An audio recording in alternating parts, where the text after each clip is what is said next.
Hello friends, सौर्य classes में आप सभी लोगों का स्वागत है। आज हमारा टॉपिक है अर्थमेटिक प्रोग्रेशन। तो इसमें मैं बेसिक चीज़ें बताऊंगा आपको आज। जैसे इसकी डेफिनेशन सिंपली हम लोग जानते हैं, an arithmetic progression is a sequence of numbers such that the difference between each consecutive term is a constant. अगर मैं एग्जांपल की बात करूं, जैसे 2, 5, 8 और 11, इस सीक्वेंस में आप लोग देख रहे हो कि इनके बीच कॉमन डिफरेंस, यानी कि अगर मैं 5 में से 2 को माइनस करता हूँ तो भी 3 आएगा, 8 में से 5 को माइनस करता हूँ तो भी 3 आएगा। तो यानी कि आप देख रहे हैं 3 का ही डिफरेंस चलता जा रहा है। अच्छा, अगर मैं स्टैंडर्ड फॉर्म की बात करता हूँ एपी के, तो एपी की स्टैंडर्ड फॉर्म होगी a plus d, a plus 2d, a plus 3d and so on. जहाँ पर अगर कॉमन डिफरेंस और फर्स्ट टर्म की बात की जाए तो फर्स्ट टर्म को ए से रिप्रेजेंट करते हैं और डी को कॉमन डिफरेंस, यानी कि डी को क्या बोलते हैं, कॉमन डिफरेंस बोलते हैं। इसमें एन टर्म निकालने का एक स्टैंडर्ड फॉर्मूला है बेटा, जिसका नाम है a n is equals to a plus n minus 1 into d. अगर एन टर्म की बात करूँ, अगर कोई सीक्वेंस दे रखा है और मैं बोलता हूँ उसमें थर्ड टर्म क्या है, तो थर्ड टर्म यहाँ तो हम फाइंड कर सकते हैं 2, 5, 8, यानी कि थर्ड टर्म आपकी क्या हो गई, 8 हो गई। लेकिन अगर एक सीक्वेंस बहुत ही ज़्यादा डिजिट्स हैं, जिसमें बहुत ज़्यादा नंबर्स हैं, तो उसमें क्या होगा, उसमें वो पूछ सकता है कि 20वीं टर्म निकालिए या 25वीं टर्म निकालिए। तो उसके लिए एक स्टैंडर्ड फॉर्मूला है जहाँ पर a n equals to a plus n minus 1 into d, जहाँ पर आपको पता है ए एन क्या है, वो टर्म है जो हमें फाइंड करनी है, ए आपकी फर्स्ट टर्म है और डी आपका क्या है, कॉमन डिफरेंस है। ठीक है, नंबर ऑफ टर्म में क्या जाएगा, जो आपको टर्म फाइंड करनी है। अगर 28 टर्म फाइंड करनी है तो ए 20 निकलेगा, एन की वैल्यू 20 रखेंगे, ए फर्स्ट टर्म होगी उस सीक्वेंस की और डी उसका कॉमन डिफरेंस होगा।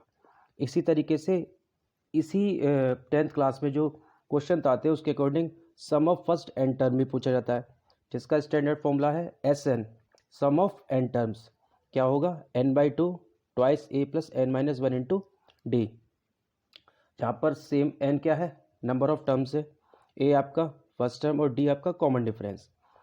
एक और पूछा जाता है कि जब आपको फर्स्ट टर्म और लास्ट टर्म दी हो तो उस टर्म का सम निकालने के लिए एक फॉर्मूला और होता है, S N equals to n/2 A plus L, जहाँ पर एल क्या है आपकी लास्ट टर्म है। अब मैंने एक छोटा सा क्वेश्चन दिया है इसमें, if a b c are d and d are in A P then c minus b is, c में से बी को माइनस कर ले, तो इसका आंसर आपको कमेंट बॉक्स में भेजना है। इसके बाद अभी हमारे अपकमिंग एग्ज़ाम्स है, जैसे कंपटीशन के एनवीएस का एग्ज़ाम आने वाला है, टीजीटी मैथ्स का, इसी तरीके से यूपी टीजीटी मैथ और पीजीटी मैथ का है। तो कुछ स्टैंडर्ड जो रिज़ल्ट हैं वो मैंने आप लोगों के लिए फाइंड किए हैं। ये कुछ रिज़ल्ट्स हैं जो एग्ज़ाम में एज इट इज़ या इनसे रिलेटेड क्वेश्चन ज़रूर पूछे जाते हैं। तो यहाँ पे मैंने टॉपिक को क्या नाम दिया है, some important results in arithmetic progression, जो आपको एज इट इज़ या तो केवीएस का एग्ज़ाम हो या डीएसएसबी का एग्ज़ाम हो, साथ ही साथ यूपी टीजीटी पीजीटी एग्ज़ाम हो, एज इट इज़ मिलेगा या इससे related question chances for sure 100% है, एक ना एक क्वेश्चन आपको ज़रूर ही मिल जाएगा। ठीक है, तो 7 कंडीशंस ये हैं, आप इनको नोट कर सकते हैं। इसी के बाद मैंने कुछ कंडीशंस और फाइंड किए हैं, अभी एपी की ही बात करेंगे हम। तो 8th 9th 10th 11th यानी कि टोटल आप देखेंगे हमारे पास